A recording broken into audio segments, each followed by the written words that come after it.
Hey there, my name's Jordan, and I'm a financial coach and financial planner.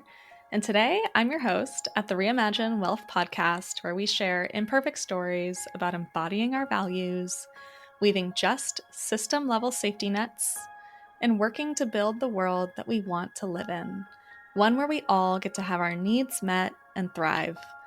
Let these be shared learnings that allow you to more deeply explore, experiment, and shift, and that allow us to unlock our collective knowledge. This show is ad-free and available to everyone, and it wouldn't be possible without your love and support. So if you like what you're listening to, please like, review, subscribe, and share the show with those in your community. If you're able, please support my work to produce the show by becoming a paid member of my Substack, which starts at $6 a month. Link to that and more is in the show notes. Thank you so much for listening. And now let's get into the show. In this episode, you are going to hear from Morgan Curtis, a coach, a facilitator, a ritualist, and organizer who works at the intersections of personal transformation, community building, ancestral healing, and social change. Welcome, Morgan Curtis. Morgan, I am so honored to have you here. Your work has really inspired me to get involved in this work myself and inspired my own redistribution journey. And for guests on the show, I usually ask them to share their money story. I know this is something that you also have published on your website, that you've talked about in other places, but as much or as little as you'd like to share, I'd love to invite you to share your own money story with listeners. Thank you so much, Jordan, for having me. Really, just so grateful you're doing this. I was like, podcast invitation, Reimagine Wealth. Yes, I'm here. So happy to share some of my money story. I was born and raised in a family that calls themselves upper middle class. My parents were working professionals. On my father's side of the family, there's more of a tradition of intergenerational inherited wealth. And I was raised with all the comforts and privileges that I could ever have needed and more. And I was raised to be grateful for the seeming good fortune that our family had. And I'm thankful for that. But I was also raised without any sense of context or story for why our family seemed to have not just enough, but more than enough, while other people didn't. And so it was in college that I was really invited into a broader awareness of wealth inequality and systemic injustice. And when I started hearing people talking about colonization, about white supremacy, about capitalism, it was pretty easy for me to draw connections to my own family story. When I heard white supremacy, I was like, yes, my family is white. When I heard colonization, I was like, oh, that's those old dusty history books about my family. That's the creepy ancestors that were framed on the wall. And that's the fact that my family has been here since the beginning of the United States. Capitalism, that's both of my grandfathers were investment bankers. Clearly something my family has chosen to participate in. And that self-reflection meant that when I learned at the age of 21 that there was a $350,000 investment account in my name, that I pretty quickly was like, I don't really want to have anything to do with this. In fact, I actually don't think this money is mine. I think it belongs to the communities that have been extracted from for far too long. And so that began a journey for me of first divesting initially from fossil fuels, and then from the stock market in general, and then towards redistributing what, by the time I was able to divest it, what was $600,000 into predominantly Black and Indigenous organizing, healing, land projects. So that's been my journey with inherited wealth, and then been on my own parallel journey of figuring out how to make money, figuring out how to spend money, figuring out how to meet needs without money, attempting to, live into a relationship with money that feels more like the world I want to build. So there's a little bit of the story. Thank you so Mm. much. And those questions feel so alive for me as well. I'm like, oh, just tell me the answer, Morgan. I Yeah. know there's no actual one answer for everyone, but I'm excited to dig into that a little bit more with you today and share more about the work that you do too. Before we get into that, can you share a little bit more? You touched on developing your politic and starting to come into that awareness. What did it look like to actually develop that? I know for you, it started out with, I think, the fossil fuel student divestment movement. But could you share a little bit how you came into that, the like tension moments of politicization, and then how did you think about wealth redistribution, or how did you decide to make that decision for yourself? Yeah, when I was a junior in college, the fossil fuel divestment movement was taking off on college campuses around both the US and the world. And I had long been someone who had like felt the pain of the earth at this time. I was like a little kid who would stand guard over the trash bin to divert the recycling. And so it resonated with me to be part of campus organizing to do something about the climate crisis. And that was really in that space that I was invited to understand the deeper roots of the climate crisis in our economic system and in the extractive history of this country. That was a time of important reckoning for me, as I mentioned, about my family's role in those histories and how we had been on both the perpetration and design and execute and beneficiary side of those stories.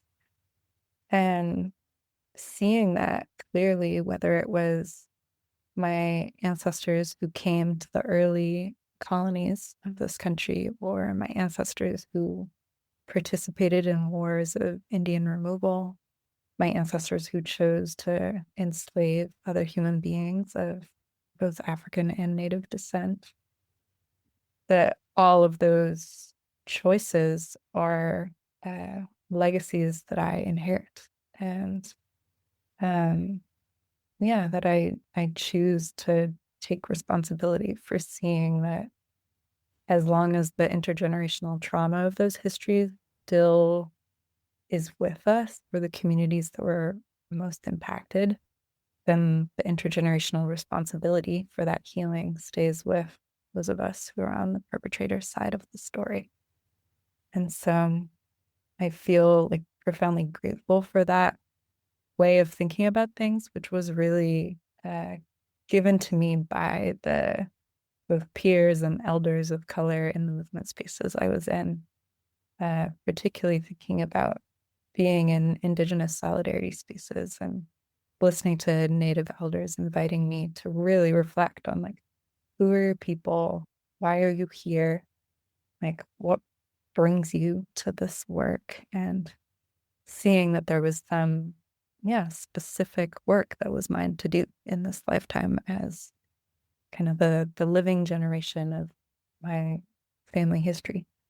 So all of that led me to be pretty clear that this money wanted to move back towards those communities as just one small part of what's needed to heal from those histories.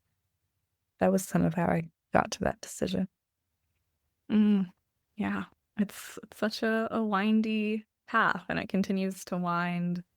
And what you're bringing up reminds me of a question of like, what does it look like to be in deep accountability with historically oppressed people, people who are still oppressed today? Um, Even as we, like if someone saw me on the street, they would assume that I'm a woman. I'm a femme presenting person.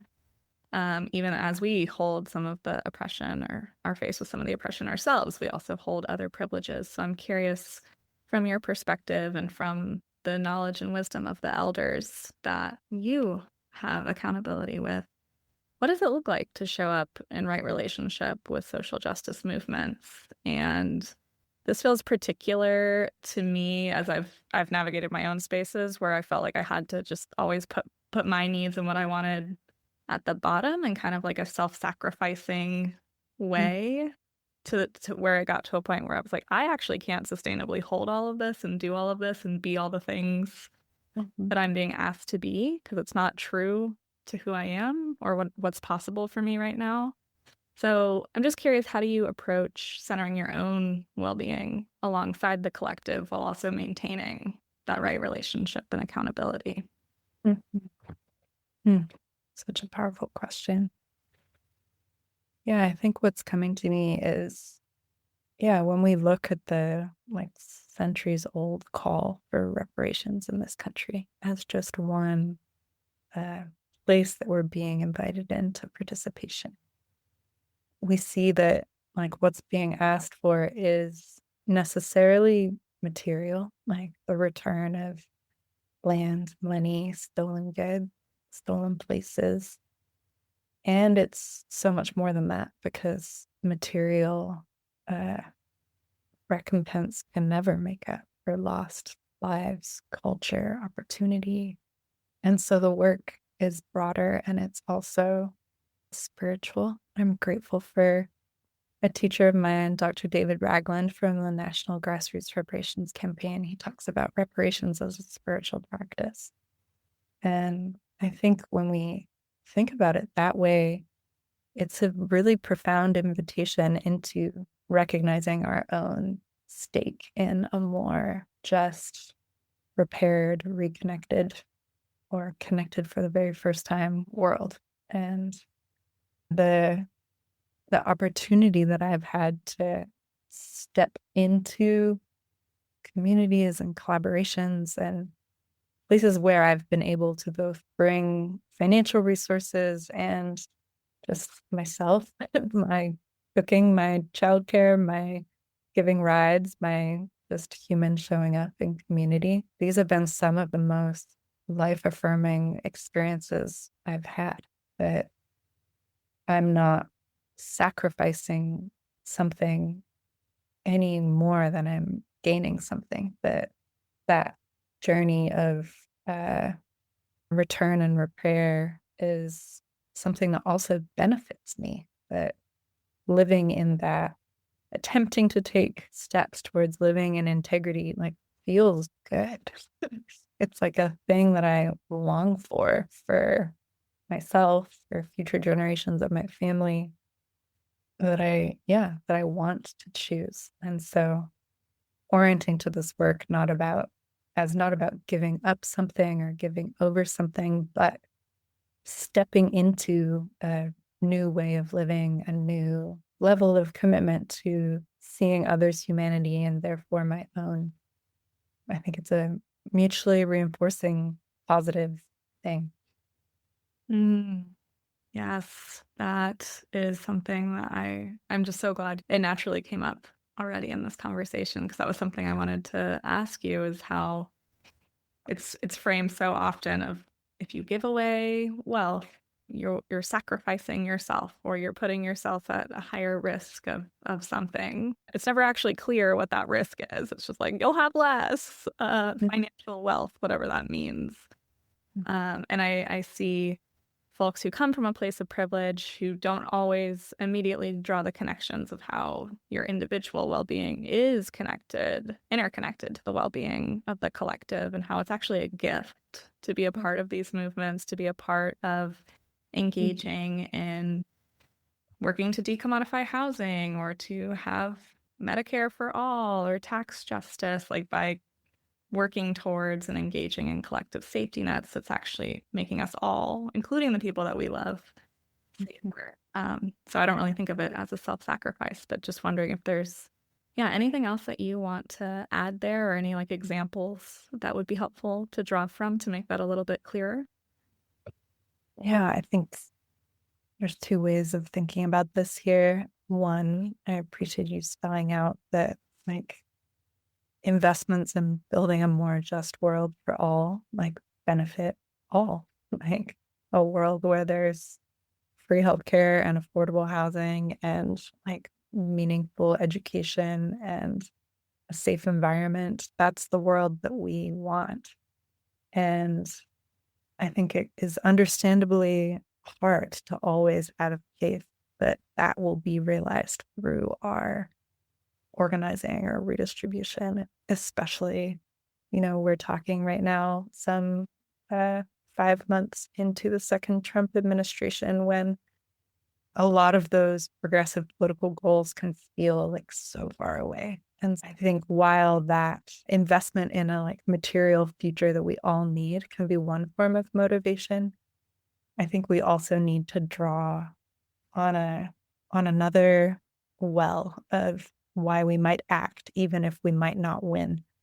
And I think for me, that's where I turn to the longer arc of what is my life really for? When my descendants look back at, oh, my great grandmother in the story of our family, in the story of the history of this country, what choices did she make? What communities was she part of? I want to be able to say that, I lived this life actually not prioritizing my own safety or only investing in things that would materially benefit me, but that I actually made the choice and dared as best I could to invest in things, even if I didn't know if they would work out.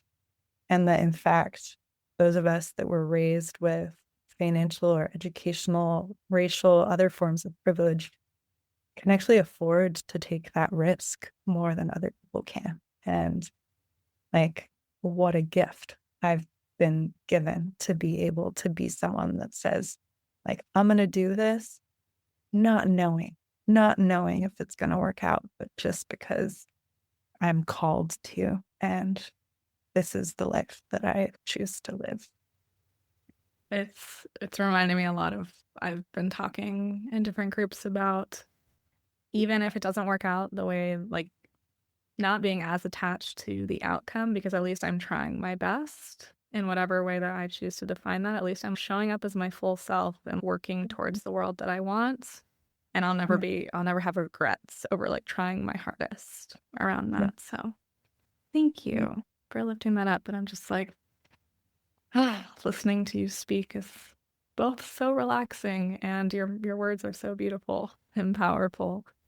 I haven't, in this conversation, I haven't made it as clear as I could have, but your work as a money coach, I'm curious if you could describe for listeners who maybe haven't heard that term, what is a money coach? And you focus in a really particular area around ancestry. So could you share a little bit more about both the what is a money coach and more about why did you choose to focus on ancestry and kind of the process of how you came about this work for yourself? Thank you.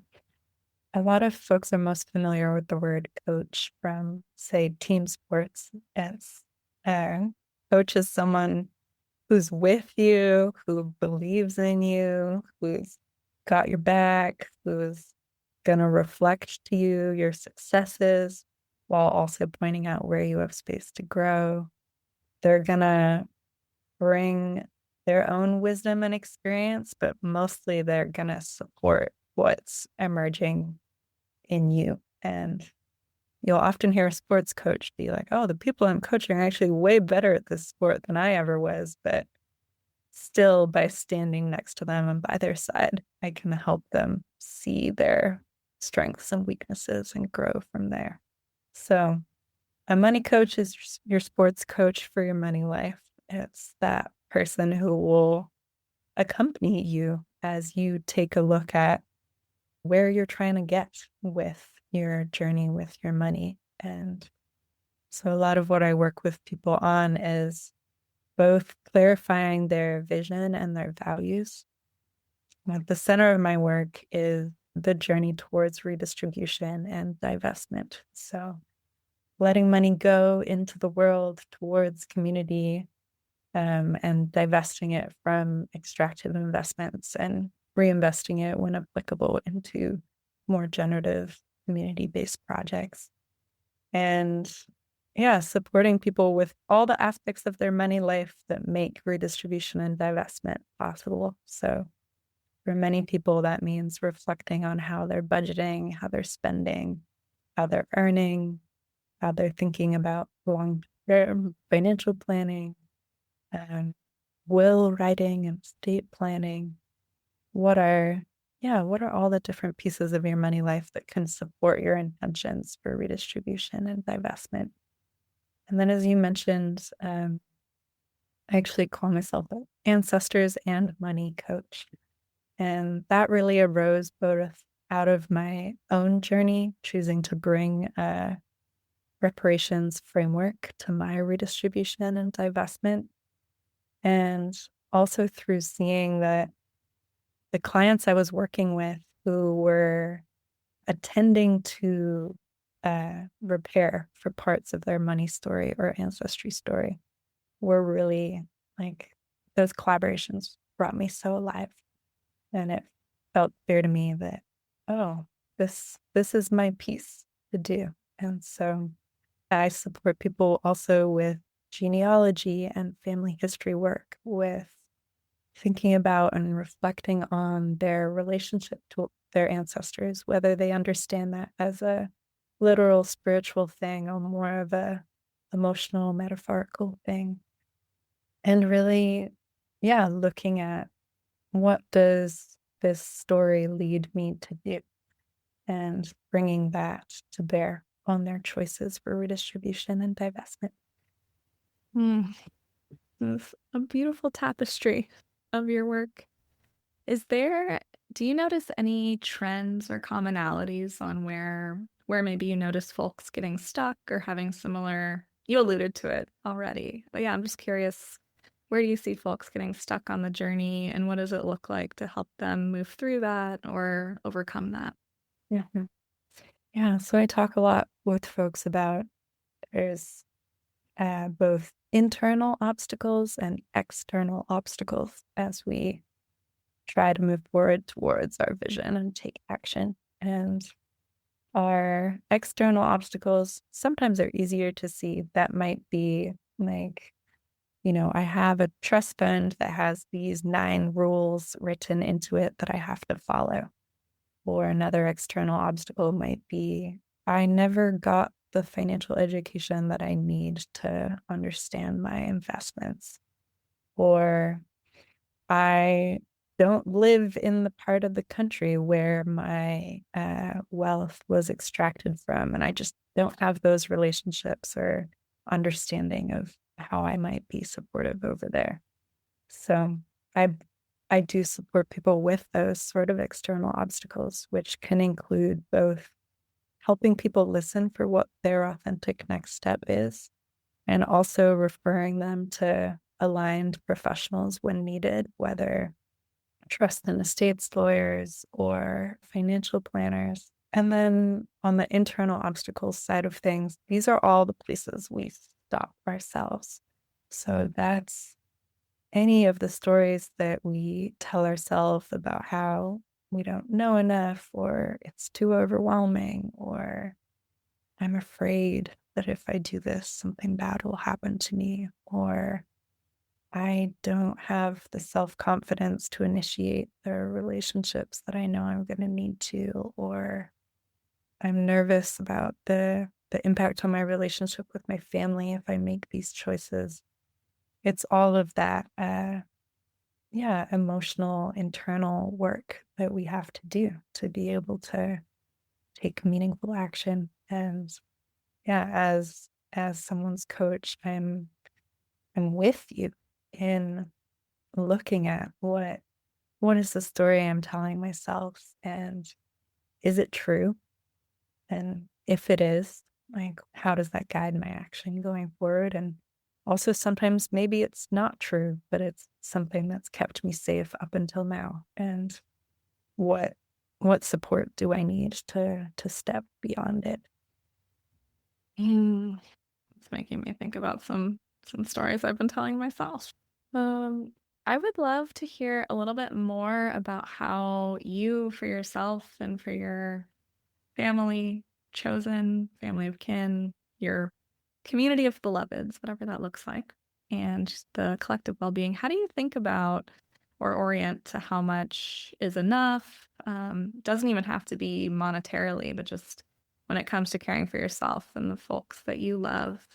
Yeah, how do you orient to that? And how do you make really intentional, grounded decisions rather than from a place of reaction or fear or judgment? Mhm. Yeah, thanks for this question. Often when I'm working with folks on this question, I'll draw a spectrum for them of like at one end of the spectrum when asking ourselves how much is enough, an approach we might take is like math. We might get some software, we might plug in a bunch of different variables, we might, use like the stock market performance of the last 50 years multiplied by social security projections. Like we might try and math our way through. And at the other end of the spectrum, on a far end of that spectrum, we might be like, okay, I'm going to move solely with my intuition. I'm just going to close my eyes, see what number arises, and that's enough. And most people find themselves somewhere in between. Um, for me personally, I'm a little more on the intuitive end of the spectrum. I've It's just felt so true to me in the course of this journey that my safety net in life is lies well beyond my bank account. That even if I had $0 tomorrow, that I would be okay. And that's both from the privileges that I was born into, the web of support and safety that exists in coming from a family that has a lot of financial resource. And it's the privileges that I've grown into in choosing my own community and life, and particularly my choice to live in intentional community. I live with about 45 people, kids and adults, on property that is owned outside of the speculative market, and where we live together in a way where we're working to meet needs outside of the exchange economy. And that's a huge safety net that I can lean on and rely on. And so when I sit back into, okay, like my savings account is not the breadth of safety that I can lean on if I need to. It's helped me be less attached to what number is actually in there or not. And for me, it's been, also a profound gift to be someone that can also resource others in community, and to include that as part of my budget each year, to be like, I know I can lean on others when needed, and when I'm able, I want to be someone that can be lent on. And so I've generally tried to think, okay, I want to have somewhere between like a year and 2 years of my living expenses in my savings account, such that if I need to give my time and labor to community or family instead of work for a while, that's possible. And if I need to share money, that's possible too. So that's some of how I've arrived to thinking about it. I appreciate you like really lifting up and naming that wealth exists in many forms, not just money, but also through relationship. And there's other forms of privileges that we also have access to outside of wealth. And really, a deep social network is one that keeps us safe outside of the capitalist economy. So thank you. And it just sounds really, really reciprocal too, in how you're thinking about it. I'm wondering, I know we covered a lot of different topics and just want to, yeah, share so much appreciation for your wisdom, for your willingness to come on and talk about yourself vulnerably in a lot of ways. And I want to make space for any other patterns, trends, things you're noticing, or phrased another way. If you could wave a magic wand, what do you wish people listening to the show already knew about or were already engaged in? Big, broad question. Yeah, I think one thing I would want to speak to is a mentor of mine. She always says, whenever you hear yourself saying to yourself, I can't do this, to make sure you put alone on the end of the sentence. And because it is so true that most things we can't do alone. And I think for me, that's been so instructive in multiple dimensions of this work. One of which I really want to name is the importance of being in organizations, communities of people deliberately grappling with these same questions. I've been so shaped and formed by my time in both Resource Generation, a national organization of young people working on redistribution of wealth, land, and power, and also Solidaire Network, which is a multi-generational, also nationwide organization with a similar mission. And also creating through my own work spaces for reflection and deep dive and learning on these topics, including the Ancestors and Money cohort. And I've just really seen time and time again, like the courage and depth and transformation that is possible for us to lean on when we're not going it alone.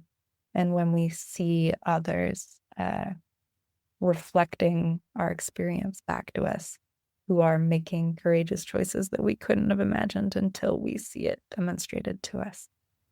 So both in, that dimension of the work, finding people with shared identity or experience or level of wealth has been so important. And then the other piece being that, I could not have figured out how to redistribute or how to show up in community, in solidarity, without turning towards the people that were already in my life and building new relationships with folks with very different stories to my own. And I think about, beloved friend, daughter of farm workers, Chicana Indígena young woman who we profoundly shaped each other during our 20s. And it was her in so many ways that invited me into the solidarity with Indigenous people in this country that's become so core to my work. So, who are those friendships of folks that are already pushing you, growing you, or could if you showed up with a little bit more vulnerability or offer of what you're holding. So don't go it alone is my main message there. Thank you so much, Morgan. I so deeply appreciate it. And for folks listening, Morgan has a website and cohorts and a lot of resources out there that you can use if you're somewhere along this journey. Thank you, Morgan. Thank you so much for listening to the Reimagine Wealth podcast. You can find resources and links from today's episode in the show notes. And if you enjoyed this episode, please like, review, subscribe, and share this with those in your community. If you'd like to support the show, you can become a paid member of my Substack, which allows me to sustain this work and have more episodes to share in the future. Again, links to all of that and more are in the show notes. And until next time, I'm sending you resilience and warmth, and thank you so much for tuning in.